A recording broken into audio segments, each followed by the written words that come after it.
श्री स्वामी समर्थ. स्वागत आहे तुमचं माझ्या युट्यूब चॅनलमध्ये. आजचा दिवस तुम्हाला खूप छान सुख समाधानाचा जावो ही स्वामींच्या चरणी प्रार्थना करते आणि आज या नवीन व्हिडिओला सुरुवात करते. तर बघा मित्रमैत्रिणींनो, आज आहे 23 मे वार शुक्रवार आणि आजच्या दिवशी आलेली आहे अपरा एकादशी. तर अपरा एकादशीच्या दिवशी आपल्याला काही अतिशय अत्यंत प्रभावशाली उपाय देखील करायचे आहे, त्याचबरोबर सेवा देखील करायची आहे. कारण अपरा एकादशी ही अज्ञात पापनाशिनी एकादशी म्हणून सुद्धा ओळखली जाते. कारण या दिवशी जर आपण एकादशीचे व्रत केले, उपवास केला, तर आपल्याकडून नकळतपणे अज्ञातपणे झालेल्या चुकांची आपल्याला माफी मिळते. आपल्याकडून नकळतपणे झालेल्या पापांपासून आपल्याला मुक्तता प्राप्त होत असते आणि म्हणूनच अपरा एकादशी ही अज्ञात पापनाशिनी एकादशी म्हणून ओळखली जाते. आपल्या घरातील सर्व दोष, इडापिडा, नकारात्मकता नष्ट होण्यासाठी संध्याकाळच्या वेळेला आपल्याला घरामध्ये काही वस्तू ज्या आहेत तर त्या आपण आवर्जून आजच्या दिवशी संध्याकाळी जाळायच्या आहे. आणि ह्या वस्तू जर आपण जाळल्या तर भगवान श्रीहरी विष्णुदेवांच्या कृपेने आपल्या घरातील सर्व दोष, दुःख, अडचणी, संकटे नष्ट होत असतात. आता या वस्तू आपण कशा प्रकारे जाळायच्या आहे आणि कोणत्या वस्तू आपल्याला घरामध्ये जाळायच्या आहे, कोणत्या वेळेमध्ये जाळायच्या आहे, याविषयीची संपूर्ण माहिती आजच्या या नवीन व्हिडिओमध्ये मी तुमच्या बरोबर शेअर करणार आहे. त्यामुळे तुम्ही हा व्हिडिओ स्किप न करता शेवटपर्यंत नक्की बघा. चॅनलवरती तुम्ही जर हा व्हिडिओ पहिल्यांदा बघत असाल तर चॅनलला आवर्जून सबस्क्राईब करा आणि असेच नवनवीन माहितीपूर्ण व्हिडिओ बघण्यासाठी समोरील बेल आयकॉनलाही प्रेस करा. त्यामुळे काय होईल तर जेव्हा कधी मी नवीन व्हिडिओ अपलोड करेल तर सर्वात अगोदर त्याचं नोटिफिकेशन तुम्हाला मिळेल आणि तुम्ही एकही व्हिडिओ मिस करणार नाही. बघा मित्रमैत्रिणींनो, आपल्या घरामध्ये सतत मतभेद होत आहेत, अडचणी येत आहेत, अडथळे येत आहेत. आपण एखादं काम हातामध्ये घेतलं आणि आपलं ते काम अगदी होता होता राहून जातं. तर काही वेळा काय होतं तर आपल्याला आपल्या घराला नजर जी आहे तर ती लागलेली असते. आपण कितीही प्रेमाने बोललं तरी समोरची व्यक्ती रागाने चिडून बोलत असेल, घरामध्ये एकोपा राहिलेला नाही, पती पत्नीमध्ये मतभेद होत आहेत, पती पत्नीच्या नात्यामध्ये दुरावा आलेला आहे, इतरांचे एकूण आपल्या घरामध्ये भांडण, कटकटी, वादविवाद, किरकिर वाढत असतील, घरातील जी मुले आहेत तर ती व्यसनाच्या आहारी गेलेली असतील, वाईट मार्गाला लागलेली असतील, घरातील प्रत्येक जण जो आहे तर तो स्वतःच्या मर्जीने वागत आहे, एकमेकांना विचारून विचार विनिमय करून निर्णय घेतले जात नाही, सर्व सदस्य जे आहेत तर ते एकमेकांशी नीट बोलत नसतील, एकत्र बसून नीट घरामध्ये चर्चा करत नाही, घरातील रुटीन जे आहे तर ते सर्व अस्ताव्यस्त म्हणजेच काय तर बिघडलेलं आहे, घरामध्ये पैसा टिकत नाही, सतत आजारपण जे आहे तर ते वाढत आहे, घरामध्ये कोणी ना कोणी सतत आजारी पडत आहे, दवाखान्यासाठी भरपूर पैसे खर्च होत आहेत, घराला नजर दोष निर्माण झालेला असेल, त्याचप्रमाणे वास्तुदोष, ग्रहदोष, तरी ह्या ज्या गोष्टी आहेत तर त्या दूर होण्यासाठी आपल्याला घरामध्ये काही वस्तू जाळायच्या आहेत. यामुळे आपल्या घरातलं वातावरण सकारात्मक होत असते आणि आपल्याला फरक जो आहे तर तो जाणवायला सुरुवात होत असते. आजारी ज्या व्यक्ती आहेत तर त्यामध्ये सुधारणा होते, घरातील सदस्य प्रेमाने वागू लागतील आणि घरातील कोणतीही व्यक्ती जी आहे तर ती नक्कीच हा उपाय करू शकते. स्त्री असेल, पुरुष असेल, कुमारिका, विधवा, तर सर्व व्यक्ती ज्या आहेत तर हा उपाय करू शकतात. हा उपाय करायचा आहे आपल्याला संध्याकाळी 3 सांजेच्या वेळेला. आता संध्याकाळी जर काही कारणाने तुम्हाला वेळ नसेल तर मग झोपण्या अगोदर जरी तुम्ही हा उपाय केला तरी सुद्धा चालणार आहे. उपायासाठी आपल्याला घ्यायची आहे एक मोठी मातीची पंती घ्यायची आहे. आता जर मातीची पंती तुमच्याकडे नसेलच तर मग तुम्ही तामण घेतलं तरी सुद्धा चालेल. आपल्याला मातीची मोठी पंती घ्यायची आहे. यामध्ये आपल्याला गाईचं शेणकूट जे आहे, गोवरी जी असते तर ती घ्यायची आहे. थोडासा त्या गौरीचा तुकडा घ्यायचा आहे। आपल्याला एक ज्या ठिकाणी पूजा साहित्य मिळतं तिथे तुम्हाला गौरी शेणकूट जे आहे तर तिथे तुम्हाला गाईची शेणकूट जे आहे तर ते मिळून जाईल। तुम्हाला जर आजूबाजूला कुठे शेणकूट मिळालं तर ते सुद्धा तुम्ही घेऊ शकता, किंवा ज्यांना आता शहरी भागामध्ये आपल्याला शक्य होत नाही तर आपल्याला विकतच घ्यावं लागतं, तर मग जिथे कुठे असं पूजेचं साहित्य मिळतं त्या दुकानामध्ये तुम्हाला नक्कीच मिळेल, तुम्ही विचारून बघा। आणि यानंतर आपल्याला भीमसेनी कापूर जो आहे तर तो घ्यायचा आहे।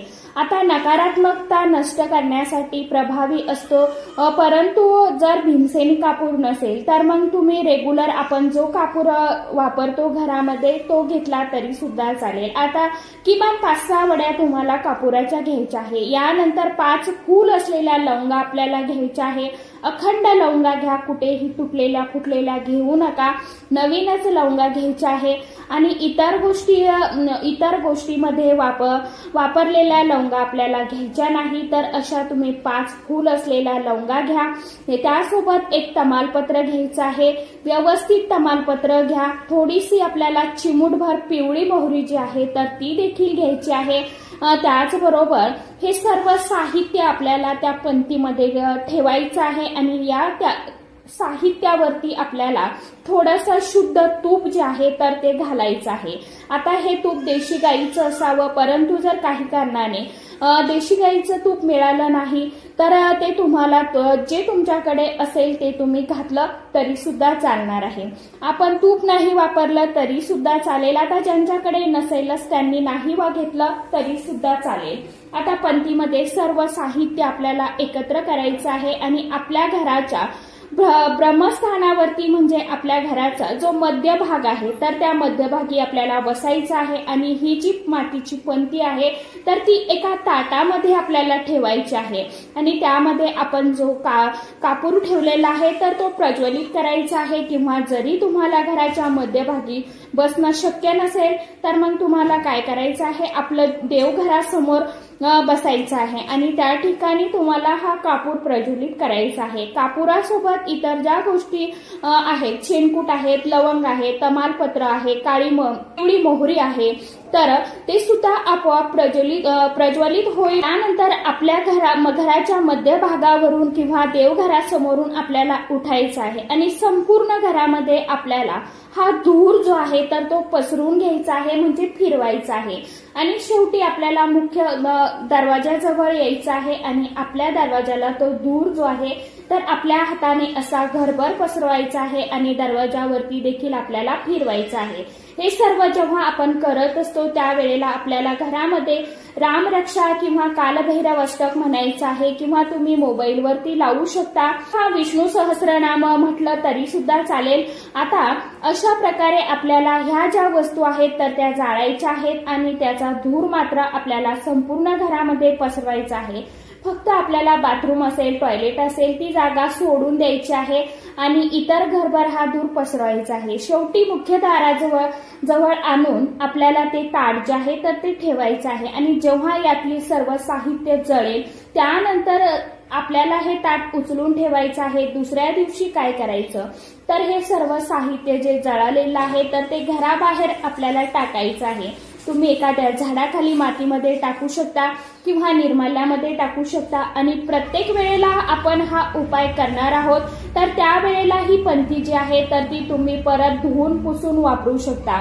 पंती फक्त आपल्याला स्वच्छ करून ठेवायची असते, इतर साहित्य जे आहे तर ते टाकायचं आहे आणि सर्व करताना आपल्याला आपल्या कुलदेवतांचं म्हणजे इष्टदेवतांचं आपल्याला आपल्या गुरूंचं स्मरण सुद्धा करायचं आहे। आपल्या घरातील जी काही वाईट दोष आहे, नकारात्मक ऊर्जा आहे, इडापिडा असेल किंवा जी काही नकारात्मक ऊर्जा आहे तर ती नष्ट व्हावी म्हणून आपल्याला प्रार्थना सुद्धा करायची आहे। आणि सांगितल्याप्रमाणे तुम्हाला ह्या ज्या वस्तू आहेत तर त्या जाळायच्या आहेत। ज्यांना शक्य होईल त्यांनी सायंकाळी अगदी 6 वाजेपासून 7:30 वाजेपर्यंत जास्तीत जास्त जाळण्याचा प्रयत्न करा। ज्यांना नाहीच या वेळेमध्ये शक्य झालं त्यांनी सायंकाळी अगदी 11 वाजेपर्यंत जाळल्या तरीही चालेल, काही हरकत नाही। कोणताही उपाय आपण जेव्हा करतो तेव्हा आपल्या मनामध्ये जी श्रद्धा आहे, विश्वास आहे तर तो त्या विश्वासाने आपल्याला तो उपाय सेवा करायची असते। आपण जेवढ्या पॉझिटिव्ह विचाराने सेवा करतो, उपाय करतो, तर त्याचं फळ जे आहे तर ते आपल्याला नक्कीच प्राप्त होत असतं। आता आपण काही वेळा असं म्हणतो की मी इतकी सेवा करते, देवदेव करते, तर मला याचा काही फरक जाणवत नाही का, मला त्याचा रिझल्ट मिळत नाही, काही वेळा थोडा वेळ लागू शकतो। आणि इथे एक सांगेन की आता मला कुंकुमार्चनचा व्हिडिओ देखील करायचा आहे आपल्या चॅनलवरती, कारण खूप कमेंट आलेल्या आहे माझ्या ताईच्या मैत्रिणींच्या की कुंकुमार्चन म्हणजे काय, की बऱ्याच जणांना माहित देखील नाही। तर मी आता कमेंट खूप आहेत, मी त्यांना रिप्लाय देखील देईल, कारण मी काही दिवस आईकडे बाहेर गावी होते माहेरी, तिथे नेटवर्कचा प्रॉब्लेम असल्यामुळे तुम्हाला 10-12 दिवस आपल्या चॅनलवरती व्हिडिओ आले नाही। त्यानंतर माझी तब्येत बरोबर नव्हती, आज कुठेतरी मला जरा बरं वाटत आहे। तर आता इथून पुढे आपल्या चॅनलवरती रेग्युलर व्हिडिओ येतील आणि शुक्रवारी तुम्हाला मी कुंकुमार्चनचा व्हिडिओ म्हणजे शूट करेन आणि शुक्रवारी संध्याकाळी तुम्हाला कुंकुमार्चनचा व्हिडिओ मला शक्य झालं तर आपल्या चॅनलवरती अपलोड करेन, नाही तर शनिवारी तुम्हाला कोणत्याही हालतीत मी तुम्हाला शनिवारला म्हणजे या शुक्रवारी नाही किंवा पुढच्या शुक्रवारी किंवा मंगळवारला मी तुम्हाला मंगळवार किंवा शुक्रवारी तुम्हाला मी जो कुंकुमार्चनचा व्हिडिओ आहे तर तो तुम्हाला मी शेअर करेन आणि त्यामध्ये तुम्ही तो व्हिडिओ पूर्ण म्हणजे मी तुम्हाला असं डायरेक्ट दाखवेल की कुंकुमार्चन कशा पद्धतीने करायचं आहे, कोणत्या देवीवरती करायचं आहे, कशा पद्धतीने करायचं आहे। कुंकुमार्चनचा व्हिडिओही आपल्या चॅनलवरती मी शेअर करेन, कारण मी प्रत्यक्षात तो व्हिडिओ जो आहे तर तो तुम्हाला करून दाखवलेला नाही। तर कमेंटला रिप्लाय न दिल्यामुळे खरोखर माझ्या ताईची मैत्रिणींची माफी मागते। इथून पुढे तुमच्या कमेंटलाही रिप्लाय वेळेवरती येईल, तसं तर मी वेळेवरती लगेचच रिप्लाय करत असते, परंतु नेटवर्क प्रॉब्लेम असल्यामुळे मला काही कमेंटला उत्तर देणं शक्य झालं नाही। त्यानंतर तब्येत बिघडल्यामुळे मी काहीच करू शकले नाही। तर मनापासून खरोखर युट्यूब फॅमिलीला मी माफी मागते आणि आजच्या व्हिडिओचा इथेच एंड करते। तर आजच्या व्हिडिओमध्ये इतकीच माहिती होती, कशी वाटली नक्की सांगा। व्हिडिओ आवडला तर चॅनलला आवर्जून लाईक, शेअर, सबस्क्राईब जरूर करा। परत भेटूया नवीन माहितीसोबत, नवीन व्हिडिओसोबत। तोपर्यंत सर्व माझ्या युट्यूब परिवाराला श्री स्वामी समर्थ।